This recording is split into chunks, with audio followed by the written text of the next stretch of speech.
جی السلام علیکم دوستو، آج کے سیاست نامے میں خوش آمدید۔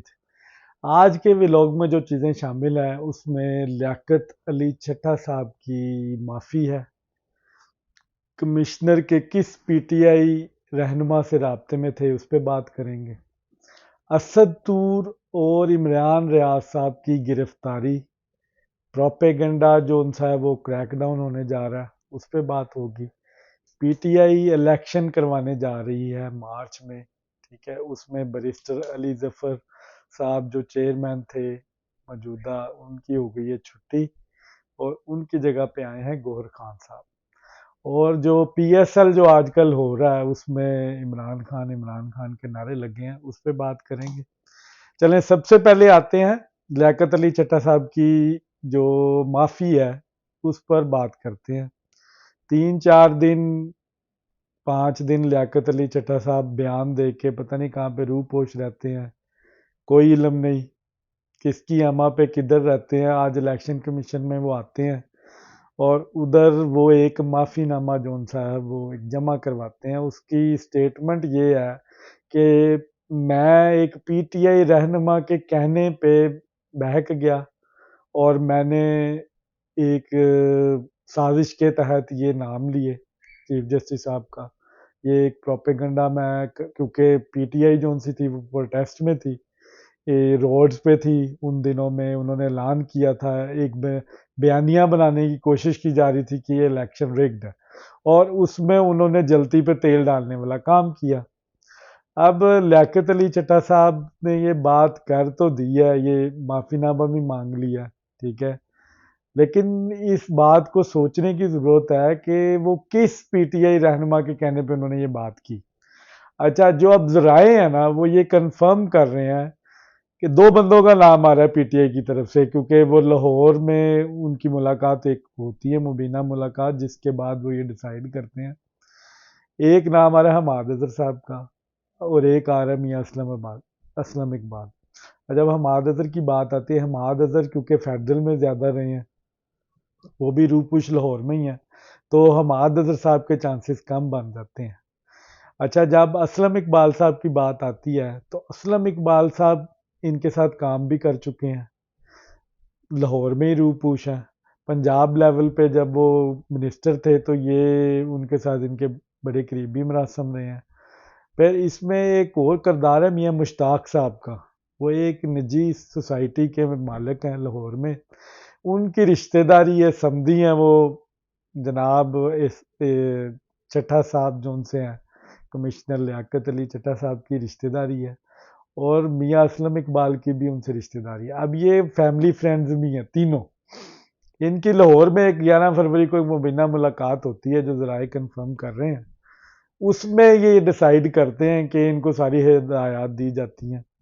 اور یہ ان کے کہنے پہ یہ سٹیٹمنٹ جاری کر دیتے ہیں۔ سٹیٹمنٹ بھی جاری ہوگی، ملک میں افراتفری بھی پڑ گئی۔ اب سوال یہ ہے کہ اس جھوٹ کی ان کو سزا ملنی چاہیے یا نہیں ملنی چاہیے، یہ ایک ریاست کے لیے کوسچن مارک ہے۔ جو مرضی یہاں پہ آتا ہے، ایک اعلیٰ عہدیدار ہے اس ملک کی، ایک سینئر بیوروکریٹ ہے اور وہ اتنی غیر ذمہ داری کے ساتھ کس طرح یہ ثبوت وہ دے دیتا ہے۔ اب اسلم اقبال صاحب کی محبت میں یا دوستی میں یا رشتہ داری میں انہوں نے یہ بات کہہ تو دی ہے، لیکن یہ اب ان کی مجھے لگتا ہے کہ آنے والے وقت میں ان کی گلے کی ہڈی بنے گی، کیونکہ اسلم اقبال صاحب کے خلاف جو وعدہ معاف گواہ بنیں گے وہ مجھے لگتا ہے لیاقت علی چٹھا صاحب ہوں گے۔ اسلم اقبال صاحب کے لیے اور مشکلات پیدا ہو گئی ہیں، اس لیے اسلم اقبال صاحب پشاور میں جا کے راہداری بیل لے لیتے ہیں، پنجاب پولیس ان کا ویٹ کر رہی ہوتی ہے باہر، وہ وکیلوں کا گاؤن اور وہ جو ان کا ایک طریقہ کار ہے روپ بدل کے وہاں سے فرار ہو جاتے ہیں۔ آج پنجاب اسمبلی کا اجلاس ہو رہا ہے، اسلم اقبال صاحب کو پھر ڈھونڈا جا رہا ہے کیونکہ آج انہوں نے حلف لینا ہے اور وہ ماشاءاللہ سے پی ٹی آئی کے کینڈیڈیٹ بھی ہیں جنہوں نے سی ایم کا جو ان سا ہے وہ الیکشن بھی لڑنا ہے۔ تو آپ دیکھیں یہ کس طرف جاتی ہے یہ ساری بات۔ اب دوسری خبر کی طرف آتے ہیں، عمران ریاض اور اسد طور کی گرفتاری آج ہو گئی ہے۔ عمران ریاض صاحب کی کل ہوئی ہے، اسد طور کی ابھی یہ کچھ گھنٹے پہلے ہوئی ہے۔ اچھا اب یہ ان کو گرفتار کرنے کا مطلب کیا ہے؟ ریاست جو ان سے ہے نا وہ کریک ڈاؤن کرنے جا رہی ہے ان عناصر کے خلاف جو پروپیگنڈا کر رہے ہیں، جو ملک میں انارکی پھیلانے کی کوشش کر رہے ہیں، ملک کو ڈی اسٹیبلائز کر رہے ہیں تھرو سوشل میڈیا، غلط فیک ڈس انفارمیشن دے رہے ہیں۔ اب ریاست نے فیصلہ کر لیا ہے کہ ان کا قانونی جو ہے نا ان کے ساتھ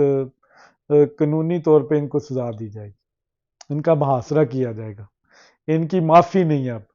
اب صدیق جان صاحب جو پی ٹی آئی کے ریپرزینٹیٹیو ہے، عمران ریاض صاحب جو پی ٹی آئی کے ریپرزینٹیٹیو ہے، میں ان کو صحافی نہیں مانتا، اسد طور صاحب بھی جو اس سرکل میں آ چکے ہیں ڈس انفارمیشن کی،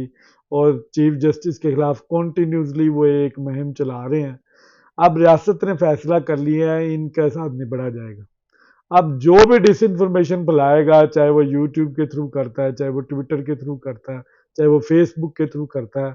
یہ اب ان کے لیے ریڈ الارم جو ان سے ہے وہ بج گیا ہے۔ اب ان کی بچت کوئی نہیں ہے، ریاست نے ان کو نہیں چھوڑنا۔ تو اب یہ ایک بڑا اچھا پازیٹیو سائن ہے، ایک نئی گورنمنٹ کی طرف پاکستان جا رہا ہے، پاکستان آگے جانے کی کوشش کر رہا ہے، لیکن یہ ڈس انفارمیشن پاکستان کی جان نہیں چھوڑ رہی۔ کہ یورپ میں، امریکہ میں، برطانیہ میں یہ جو لوگ بیٹھے ہیں پی ٹی آئی کے سپورٹرز، وہ انہی لوگوں کو دیکھ کے تو چارج ہو رہے ہیں، انہی لوگوں کی طرف دیکھ کے تو وہ سمجھتا ہے ان کو کہ عمران خان باہر آئے گا اور وہ وزیر اعظم بن جائے گا، اور ملک جو ان سا ہے وہ جس طرح وہ چاہیں گے اس طرح چلے گا۔ بہرحال یہ گڈ سائن ہے، میں اس کو سپورٹ کرتا ہوں۔ جو بھی اپنی صحافتی ذمہ داری as a social media activist نہیں پوری کر رہا، آپ ڈس انفارمیشن پھیلا رہے ہو، یہ بھی کنٹری کے ساتھ ڈس لیولٹی ہے، تو اس کا بالکل محاصرہ ہونا چاہیے۔ میں اس گرفتاریوں کے حق میں ہوں۔ اگر آپ نے غلط کام نہیں کیا تو پھر تو اگر آپ پکڑے جائیں تو پھر تو بات سمجھ میں آتی ہے، لیکن اگر آپ ایک جماعت کے ریپرزینٹیٹیو بن کے ملک کو ڈی اسٹیبلائز کرنے کی کوشش کریں، یہ زیادتی ہے ملک کے ساتھ۔ اچھا اب تیسری جو خبر ہے آج کی، وہ ہے پی ٹی آئی نے الیکشن کال کیا، اس میں تقریباً اب جن لوگوں کو ایکسپیکٹڈ انہوں نے سیٹس پارٹی میں دینی ہے، انہوں نے سنی اتحاد کونسل کو جوائن نہیں کیا۔ عمر ایوب ہے ان میں، گوہر خان ہے، بیرسٹر علی ظفر جو پہلے تھے چیئرمین وداؤٹ الیکشن، ان کی ہو گئی ہے چھٹی، ان کی جگہ پہ آئے ہیں گوہر خان صاحب۔ اچھا بیرسٹر علی ظفر کی چھٹی ہوئی ہے، آئین سے عمران خان، آئین سے علی ظفر، آئین سے عثمان، مطلب آئین والوں کی اب ہوگی، یہ بہت بڑی ڈیولپمنٹ ہے پی ٹی آئی میں اب، کہ آئین والوں کی ہوگی ہے چھٹی۔ اب گوہر صاحب آئے ہیں، گوہر خان صاحب، یہ میں غالباً آئی تھنک سینیٹر ہیں if I am not wrong, اور یہ فیض حمید صاحب کے فیض سے آئے ہیں۔ اچھا یہ فیض حمید صاحب کے بڑے کلوز بندے ہیں۔ اچھا ایک امیج اب یہ بھی جا رہا ہے کہ ان کو لانے کا مقصد یہ ہے کہ جو ریٹائرڈ اور کچھ حاضر سروس آرمی کے لوگ ہیں ان کی ان کو پوری سپورٹ حاصل ہے فیض صاحب کی وجہ سے، اور یہ گوہر صاحب، تو یہ پارٹی میں 360 کا چینج آ رہا ہے۔ اب یہ دوبارہ پارٹی دوبارہ فیض یاب ہونے جا رہی ہے، یہ تو وقت ہی بتائے گا، لیکن انفارمیشن اب یہ ہے کہ یہ گوہر خان صاحب جو ان سے ہیں، جو ابھی چیئرمین بننے جا رہے ہیں پی ٹی آئی کے، یہ بڑے کلوز ہیں عمران خان، فیض حمید صاحب کے بڑے کلوز ہیں، تو یہ بھی فیض یاب ہیں۔ اب دیکھیں یہ کس طرح پالیسی لے کے چلتے ہیں۔ اب آج کی آخری خبر پہ آتے ہیں، پی ایس ایل کا میچ ہو رہا ہے، میں پشاور کا کوئٹہ کے ساتھ کوئی میچ ہے، اور اس میں اینکر نعرے لگاتا ہے پاکستان زندہ باد کے، لیکن عوام آگے سے نعرے لگاتی ہے عمران خان زندہ باد۔ اچھا اب یہاں پہ مجھے اس چیز کا بڑا دکھ ہے کہ ہم نے سیاست کو اتنا پولرائز کیا ہے، اور اس کا گلہ میں عمران خان صاحب سے ہی کروں گا، کیونکہ وہ اس کے جو ان سے فاؤنڈر ممبر ہیں وہ عمران خان صاحب ہیں، کہ ہم نے مسجد نبوی کو نہیں چھوڑا، ہم نے کھیل کے میدانوں کو بھی نہیں چھوڑا، ہم نے یونیورسٹیز کو نہیں چھوڑا، ہم نے ریسٹورنٹس کو نہیں چھوڑا، ہم نے اپنی ادبی ثقافت کی محفلوں کو نہیں ہم نے چھوڑا، ہم نے حج کے اجتماعات کو نہیں چھوڑا، ہم نے عمرے کے اجتماعات کو نہیں چھوڑا، ہم نے مسجد نبوی کی بے حرمتی کی اس سیاست کی آڑ میں، اور یہ سب پولرائزیشن عمران خان صاحب نے کی۔ اور مجھے بڑا دکھ ہوتا ہے کہ جو چیزیں نان پولیٹیکل ہونی چاہیے ہمیشہ ہمیشہ جہاں پہ سیاست کا ذکر نہیں ہونا چاہیے، اسپیشلی جو ہماری مذہبی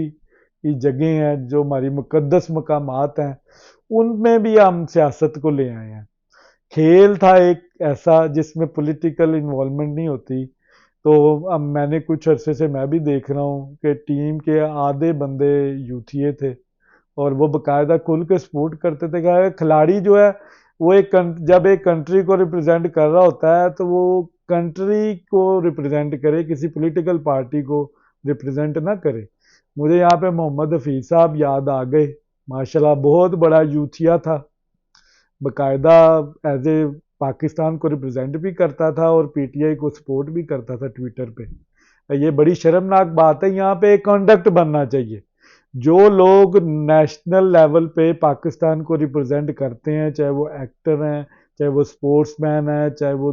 دینی لوگ ہیں، they shouldn't be part of any political party. اب یہ اس چیز پہ بھی ریاست کو فیصلہ کرنا پڑے گا۔ ہمارے کھیل کے میدان سیاست سے پاک ہوتے تھے، پاکستان زندہ باد اور کوئی یہاں پہ نعرہ نہیں لگتا تھا۔ اب یہ ایسی پولرائزیشن عمران خان صاحب نے کی ہے کہ مجھے بڑا ہی دکھ ہے، اور مجھے افسوس ہے کہ ہم نہ جانے اب اس چیز سے کب باہر نکلیں گے۔ اللہ کرے کہ کوئی ایسا میکنزم بنے، کوئی ایسا کوئی طریقہ کار آئے پاکستان کی سیاست میں، جو سیاست جو ان سے ہے وہ سیاست کے معنوں تک رہے، وہ اس کے علاوہ کہیں پہ اچھی جو ان سا ہے وہ اس کا امیج اچھا نہیں نظر آتا مجھے۔ سپورٹس جو ان سی ہے وہ نان پولیٹیکل ہونی چاہیے، لوگ سپورٹس کو انجوائے کریں، کرکٹ کو انجوائے کریں، نہ کہ وہاں پہ بھی سیاست ہو۔ مریم نواز صاحبہ نے آج ایل ایف اٹھا لیا ہے، میں بہت بہت مبارک مریم صاحبہ کو، ایک بڑی لانگ سٹرگل ہے، اور ان کا آج سی ایم بننا بھی یہ ماشاءاللہ ہماری اسٹیبلشمنٹ کی مہربانی ہے کہ ان کو جس طرح گرفتار کیا گیا نان پولیٹیکل آئیکن کو، ان کو جیلوں میں ڈال کے ان کو ایک ہیرو بنایا گیا، اور آج وہ اس کا ثمر لے رہی ہیں، جتنی قربانیاں انہوں نے دی ہیں میاں صاحب کے ساتھ۔ آپ دیکھیں وہ میاں صاحب کی لیجیسی کو لے کے آگے چلتی ہیں کہ نہیں، ایک بڑا چیلنج ہے۔ ان کی تقریر تو بڑی امپریسو تھی، جس طرح انہوں نے کی ہے اپنی اوپننگ سپیچ غالباً 2 دن پہلے، کہ وہ کیا کیا کرنے جا رہی ہیں، یہ ایک اچھا سائن ہے، اور آئی ایم ہوپ فل کہ پاکستان جو ان سا ہے وہ اب ترقی کی طرف جائے، موو فارورڈ ہو، اور جو غلطیاں ہم نے ماضی میں کی ہیں اب ان غلطیوں سے سیکھیں، ٹھیک ہے۔ پھر اس کے بعد کے پی میں جو اس وقت سیٹ اپ آیا ہے، اب وہ بھی ایک چیلنجنگ ہے پاکستان کے لیے۔ پاکستان کے مقتدر حلقوں نے شاید یہ اب ٹھان لیا ہے کہ ملائزم جو ان سی جو کے پی کی مشہور تھا، ملائزم کی وجہ سے وہاں پہ ایک اسپیسیفک جماعت کے لوگ ایک جماعت کو سپورٹ کرتے تھے، ان کو لیول پلے فیلڈ نہیں دی گئی۔ میں مولانا فضل الرحمان صاحب کی بات کر رہا ہوں، ان کو لیول پلے فیلڈ نہیں دی گئی، ان کو جلسے نہیں کیے گئے، اور ان کے تحفظات ہیں، لیکن پھر بھی کے پی کی کے عوام نے مینڈیٹ جو ان سے وہ عمران خان صاحب کو دیا ہے، جس کی فیملی انڈیا سے مائیگریٹ کر کے میاں والی میں آئی، اور میاں والی کے وہ پنجابی فیملی ہے، تو اس کو کے پی کی کے لوگ سمجھتے ہیں کہ یہ نجات دہندہ ہے، تو یہ ان کی مرضی ہے سر۔ اب آخر میں ایک شعر کے ساتھ مجھے منیر صاحب کا ایک شعر یاد آ گیا یہاں پر۔ ایک وہ دریا کا سامنا تھا منیر مجھ میں، ایک دریا کے پار اترا تو میں نے دیکھا۔ بہت شکریہ۔